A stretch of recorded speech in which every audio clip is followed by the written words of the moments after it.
इसके पहले हमने इन्फिनेटिव समझाया है, जीरंड समझाया है, और आज पार्टिसिपल की बात कीजिए। बड़ी माइनर फर्क होगा, एकदम बिल्कुल थोड़ा अंतर होगा, इसलिए आप गौर कीजिएगा। और ये इतना इम्पॉर्टेंट चैप्टर है कि मतलब सिर्फ इंटरमीडिएट के लिए ही नहीं, के लिए किसी भी कॉम्पिटिटिव एग्जामिनेशन के लिए ये बहुत इंपॉर्टेंट होगा, इसलिए समझने की कोशिश कीजिएगा। इन्फिनेटिव हम लोगों ने पढ़ा कि जब किसी मुख्य क्रिया के पहले टू लगा देंगे, तो जब टू लगा के नाउन बना देंगे तो क्या होगा? इन्फिनेटिव। अब फिर हमने कहा कि उसी मुख्य क्रिया में जब आप आईएनजी लगा के नाउन बना देंगे तो क्या होगा? जीरंड होगा। और आज पार्टिसिपल की बात हम कर रहे हैं, तो थोड़ा सा इस पर गौर कीजिए। पार्टिसिपल, देखिए पार्टिसिपल के बारे में कहा जाता है कि when V3 and V4 are used as a verb or an adjective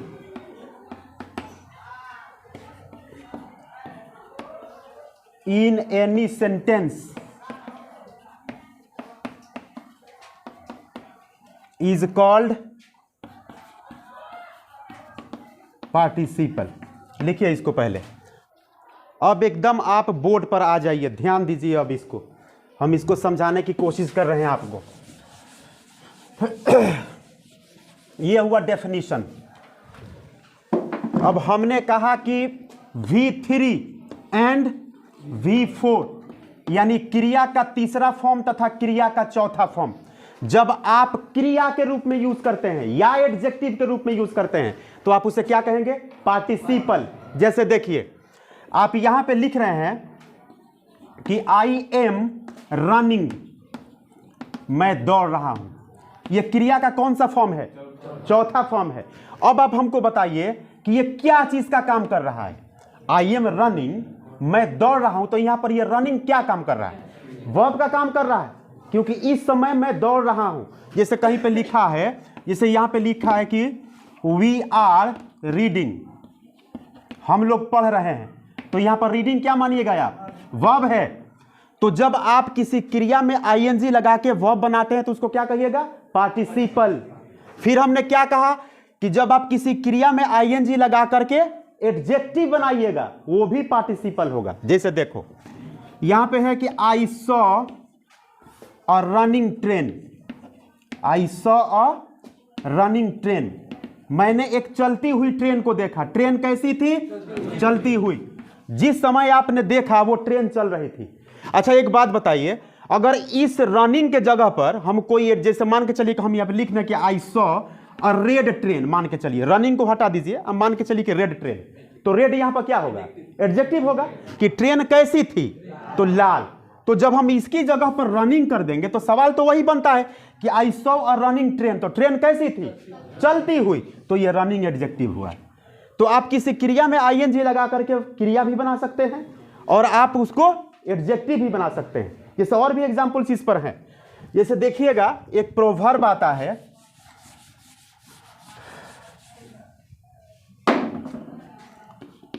a rolling stone, a rolling stone gathers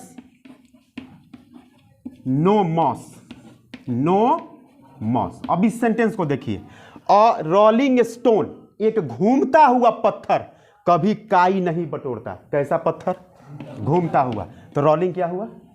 adjective हुआ। एडजेक्टिव पे काम कर रहा है ये, तो ये रोलिंग क्या हुआ? तो हमने यही बताया ना कि जब आप किसी क्रिया का चौथा फॉर्म जो है आप उसको क्रिया के रूप में यूज करेंगे या फिर आप उसको एडजेक्टिव के रूप में यूज करेंगे तो उसको क्या कहेंगे हम? पार्टिसिपल। अच्छा सिर्फ V4 नहीं बताया, V3 भी बताया। अब उस पर एग्जाम्पल ले लेते हैं।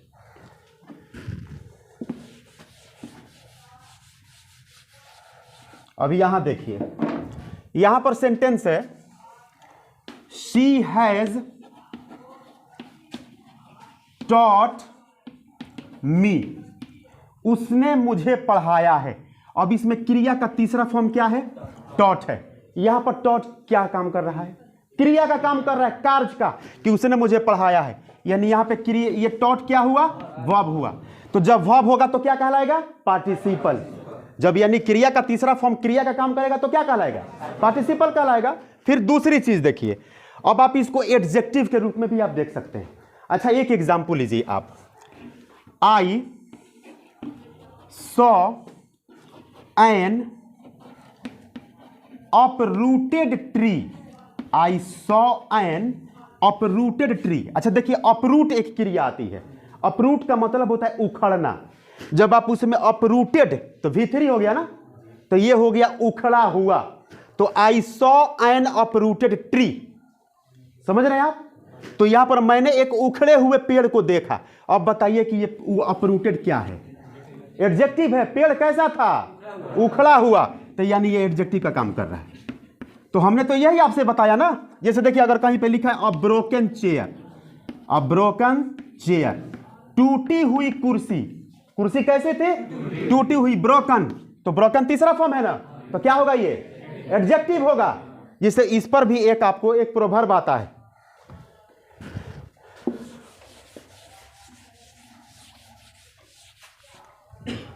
यहां पर देखिए एक सेंटेंस है कि a burned child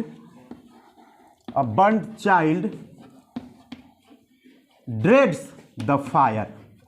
a burned child dreads the, एक जला हुआ बच्चा आग से डरता है। अब देखिए बच्चा कैसा? जला हुआ, बर्न्ड। तो ये क्या होगा? एडजेक्टिव होगा। तो जब आप किसी क्रिया के चौथे फॉर्म को या क्रिया के तीसरे फॉर्म को क्रिया के रूप में या एडजेक्टिव के रूप में यूज करेंगे तो उसको क्या कहिएगा? पार्टिसिपल। अब सिर्फ यहीं तक नहीं, अब हैविंग प्लस V3, बहुत सारा यानी V3 जहां भी गया, V4 जहां भी गया, खास करके क्रिया और एडजेक्टिव काम करना चाहिए, तब तो आप उसको क्या मानेंगे? जैसे देखिए और भी सेंटेंसेस। एक सेंटेंस होता है having gone to Agra, I visited the Taj Mahal. अब ये सेंटेंस है कि having gone to Agra I visited the, इसका मतलब हो कि आगरा जाकर मैंने ताजमहल देखा। अब आप बताइए इसमें हैविंग के बाद क्या है? V3 है, गॉन। तो हैविंग के बाद भी V3 आता है। तो जब हैविंग के बाद V3 आएगा तो उसको भी हम क्या कहेंगे? पार्टिसिपल। यानी V3 किसी भी रूप में हो तो आप उसको क्या मानेंगे? पार्टिसिपल मानेंगे। अब V4 के साथ थोड़ा सा कंफ्यूजन है, क्योंकि क्रिया में आईएनजी लगाकर नाउन भी बनाया जाता है, वो जीरंड है।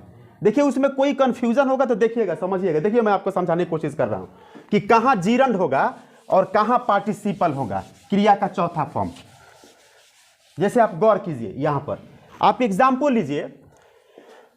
यहां पर एक एग्जाम्पल है कि रनिंग इज एन एक्सरसाइज। अब देखिए यहां पर हमने पहले आपको समझाया था कि आप किसी मुख्य क्रिया में आईएनजी लगा के नाउन बना सकते हैं। तो जब नाउन बनाइएगा तो क्या होगा? जीरंड होगा, ये होगा ना। तो रनिंग इज एन एक्सरसाइज। फिर हम एक एग्जांपल लेते हैं। फिर यहां पे हम लिखते हैं आई एम रनिंग। तो ये भी रनिंग, ये भी रनिंग। फिर एक एग्जांपल लिया जाए, I saw a running train. मैंने एक चलती हुई ट्रेन को देखा। अब ये तीन जगह हमने रनिंग का यूज किया।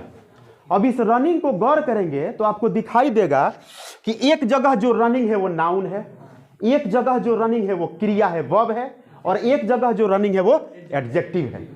तो देखिए यहां पर है कि रनिंग इज एन एक्सरसाइज, दौड़ना एक व्यायाम है। तो यहां पर देखिए आप, दौड़ना यानी एक एक्शन का नाम है, एक कार्य का नाम है। क्या एक्सरसाइज है? दौड़ना। तो दौड़ना क्या हो गया? एक एक्शन का नाम हो गया। तो नाम हो गया तो क्या होगा? नाउन होगा। और जब नाउन होगा तो ये क्या कहलाएगा? जीरंड। हाँ, जब ये नाउन बनेगा तो जीरंड कहलाएगा। लेकिन फिर देखिए नीचे, आई एम रनिंग, मैं दौड़ रहा हूं, हुआ ना। तो आई एम रनिंग, यहां पर देखिए रनिंग क्या काम कर रहा है? मैं दौड़ रहा हूं, यानी मेरे कार्य को होते हुए दिखा रहा है, यानी ये वर्ब का काम कर रहा है। किसी से काम कर रहा है? वर्ब का। तो जब किसी क्रिया में आप आईएनजी लगा के वर्ब बनाते हैं तो क्या बनेगा? ये पार्टिसिपल बनेगा। ये क्या बन गया? पार्टिसिपल। फिर आप यहां देखिए, I saw a running train, मैंने एक चलती हुई ट्रेन को देखा। ट्रेन कैसी थी? चलती हुई। अब यहां पर रनिंग क्या हुआ? एडजेक्टिव हुआ। तो जब एडजेक्टिव बनेगा तो क्या होगा? पार्टिसिपल। तो यही फर्क है आपको, माने आपको अंतर समझना पड़ेगा। जब आप किसी क्रिया में आईएनजी लगा के नाउन बनाएंगे तो वो जीरंड है। जब आप किसी क्रिया में आईएनजी लगा के वर्ब बनाएंगे या एडजेक्टिव बनाएंगे तो उसको क्या कहिएगा? पार्टिसिपल। तो इसमें कोई कंफ्यूजन है? नहीं है ना? तो ये अंतर रहेगा आपका जीरंड और पार्टिसिपल में। यानी आपको ठीक ढंग से समझना है। अब नीचे लिखिए, there are 3 kinds of participle. There are 3 kinds of participle. Number 1, present participle. Number 2, past participle. Number 3, perfect participle. Present participle, past participle, perfect participle. अब देखिए, हमने कहा कि पार्टिसिपल को 3 भाग में बांटा गया, प्रेजेंट पार्टिसिपल, पास्ट पार्टिसिपल और परफेक्ट पार्टिसिपल। अभी इसको ध्यान दीजिए, ये प्रेजेंट पार्टिसिपल क्या है, पास्ट पार्टिसिपल क्या है और परफेक्ट पार्टिसिपल क्या है। देखो यहां पे गौर करो, उतना काहे बिजी हो, यहां देखो। अब देखिए, यहां पर समझने की कोशिश कीजिएगा। प्रेजेंट पार्टिसिपल सबसे पहले आप समझने की कोशिश कीजिए, फिर लिखना तो कोई प्रॉब्लम नहीं है। प्रेजेंट पार्टिसिपल कहता है, ये जो V4 है ना, जब आप इसको एज अ वर्ब और एज एन एडजेक्टिव, जब आप क्रिया के चौथे रूप को क्रिया के रूप में या एडजेक्टिव के रूप में प्रयोग करेंगे तो वो प्रेजेंट पार्टिसिपल होगा। जैसे मान के चलो कि आई एम रनिंग, यहां फिर आ गया, मैं दौड़ रहा हूं, तो यहां पर रनिंग क्या काम कर रहा है? वर्ब का काम कर रहा है। शी इज रीडिंग, यहां पर रीडिंग क्या काम कर रहा है? वर्ब का काम कर रहा है ना। अब फिर देखिए, आई सॉ हर रीडिंग, मैंने उसे पढ़ते हुए देखा। कैसे देखा? पढ़ते हुए। यहां पर एडजेक्टिव। तो जब आप क्रिया के चौथे रूप को क्रिया के रूप में यानी वर्ब के रूप में या एडजेक्टिव के रूप में प्रयोग करते हैं तो वो क्या कहलाता है? Present participle.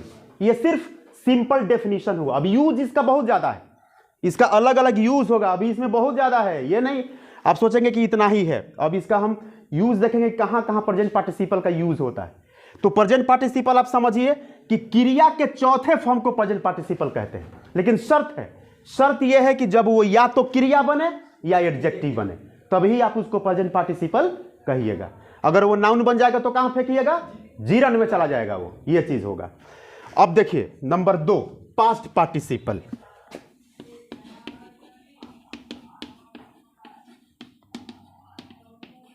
अब पास्ट पार्टिसिपल देखिए, पास्ट पार्टिसिपल V3 क्या है? जब V3 का प्रयोग आप वर्ब के रूप में करते हैं या एडजेक्टिव के रूप में करते हैं तो उसको क्या कहिएगा? Past participle. जैसे आपने V4 को वर्ब के रूप में यूज किया और एडजेक्टिव के रूप में प्रयोग किया तो आपने उसको क्या माना? Present participle. तो जब आप V3 को पास्ट मतलब वर्ब के रूप में या एडजेक्टिव के रूप में यूज करेंगे तो क्या मानिएगा? Past participle. जैसे देखिए, आप इस पर एक एग्जांपल लीजिए।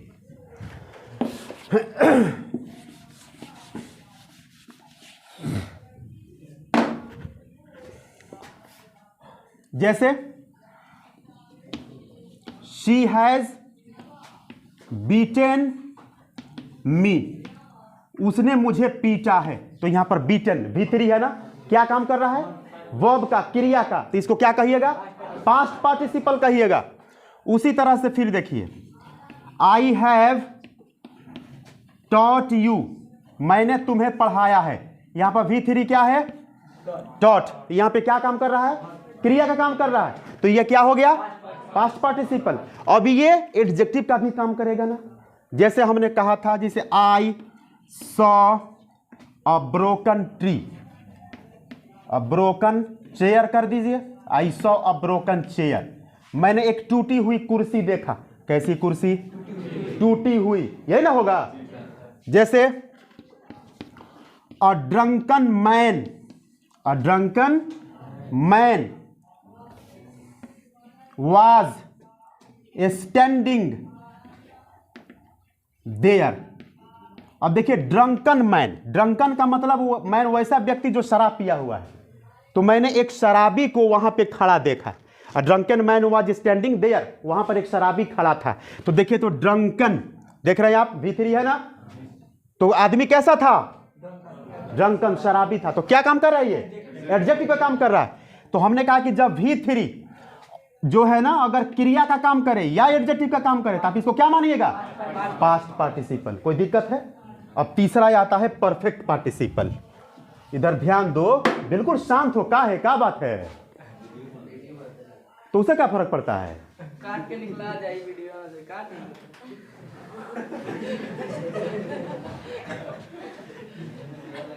अरे तुम लोगों को बहुत मजा है, थोड़ा नहीं।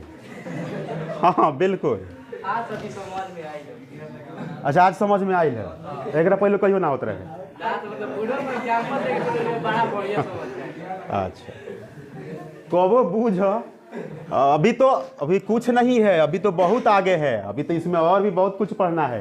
मैंने आपसे कहा था ना कि इसमें आप मतलब जो पार्टिसिपल है, मैंने पूरा चैप्टर नॉन फाइनाइट वर्ब जो है वो बहुत इंपॉर्टेंट होता है। उसको आप जितना ढंग से पढ़िएगा उतना ही आपको फायदा होगा। अब परफेक्ट पार्टिसिपल जरा सा देख लीजिए। Perfect participle, perfect. अच्छा देखिए having plus V3, having plus या हैविंग बीन। जब पैसिव वॉइस में आप इसको यूज कीजिएगा ना तो आएगा having been, having been plus V3, ऐसे आता है। ये एक्टिव वॉइस में यूज होता है हैविंग प्लस V3, ये पैसिव वॉइस में हैविंग बीन प्लस V3। अब जैसे देखिए ये कहता है कि जब किसी सेंटेंस में आपको हैविंग मिले और उसके बाद V3 मिले, या हैविंग बीन मिले या V3 मिले, तो उसको क्या कहेंगे? Perfect participle. अब परफेक्ट पार्टिसिपल आप कैसे एग्जाम्पल लेंगे, अब इस पर गौर कीजिए। देखिए जनरली ये दो सेंटेंसेस को जोड़ता है। जनरली क्या होता है कि दो सेंटेंसेस को, तो हैविंग V3 जो है ना वो एक्टिव सेंटेंस को जोड़ता है, और हैविंग बीन जो है वो पैसिव को जोड़ता है। जैसे देखिएगा, जैसे मान के चलिए कि यहां पे एक सेंटेंस है कि आई वेंट टू, अभी तो मैंने एग्जांपल दिया आई वेंट टू आगरा, ये एक सेंटेंस हो गया। और दूसरा सेंटेंस है आई विजिटेड द ताजमहल, ये दूसरा सेंटेंस है। तो देखिए दोनों सेंटेंस में आप गौर करेंगे तो देखेंगे दोनों का सब्जेक्ट सेम है, सेम है ना। मैं आगरा गया, आई विजिटेड द ताजमहल, मैंने ताजमहल देखा।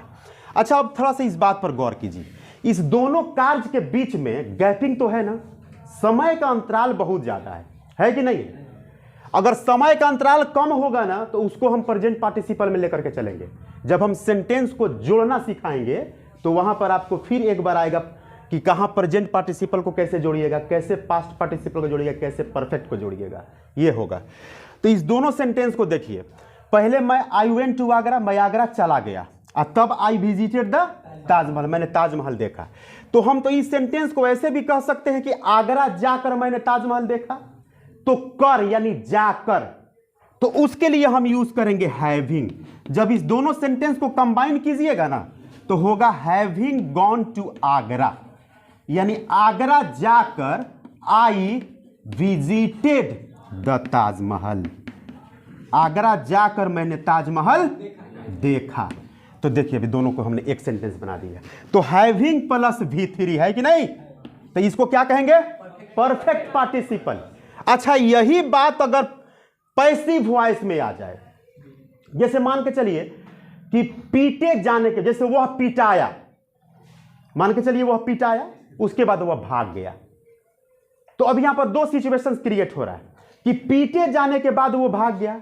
अब पीटे जाने के ज्यादा देर बाद भाग गया तो हैविंग प्लस V3 होगा। हो सकता है कि वो पीटे जाने के तुरंत बाद भाग गया हो तो वहां पर बीइंग V3 होगा। तो वो तो हम देखेंगे, पढ़ेंगे। तो अगर आपको लगता है कि पीटे जाने के बाद वो भाग गया तो अब ये पैसिव हो गया। पीटे जाने के बाद, पीटाने के बाद, तो कोई दूसरा पीटा होगा ना। अरे मर्दवा दूसरा पीटा होगा, तो काहे मोड़ी है कतक ना। अगर कोई कहे कि पिटाने के बाद वो भाग गया, तो पिटाने के बाद भाग गया तो कोई दूसरा पीटा है ना, वो खुद से थोड़ा पिटाया होगा, नहीं। तो पीटे जाने के बाद तो वहां पर होगा having been beaten, having been beaten he ran away, यानी पीटे जाने के बाद वो भाग गया। तो किसी भी सेंटेंस में अगर having plus V3, having been plus V3 आए तो उसको हम क्या कहेंगे? Perfect participle. तो फिर आप ध्यान में दीजिए, प्रेजेंट हमने ऊपर से समझाया आपको पार्टिसिपल, तो हमने कहा क्रिया का तीसरा फॉर्म तथा क्रिया का चौथा फॉर्म जब आप उसको क्रिया के रूप में या एडजेक्टिव के रूप में प्रयोग करेंगे तो उसको क्या कहिएगा? पार्टिसिपल। पार्टिसिपल या तो क्या बनेगा? क्रिया बनेगा, और नहीं तो एडजेक्टिव बनेगा। वो भी कौन? तो क्रिया का चौथा फॉर्म, और नहीं तो क्रिया का तीसरा फॉर्म, यही ना होगा। उसके बाद हमने कहा कि उस पार्टिसिपल को 3 भाग में बांटा गया, present participle, past participle, perfect participle. तो प्रेजेंट पार्टिसिपल सिर्फ हमने डेफिनेशन समझाया कि जब क्रिया का चौथा रूप क्रिया बनता है या एडजेक्टिव बनता है तो प्रेजेंट पार्टिसिपल है। फिर पास्ट पार्टिसिपल, क्रिया का तीसरा फॉर्म जब क्रिया बनता है या एडजेक्टिव बनता है तो क्या है? Past participle.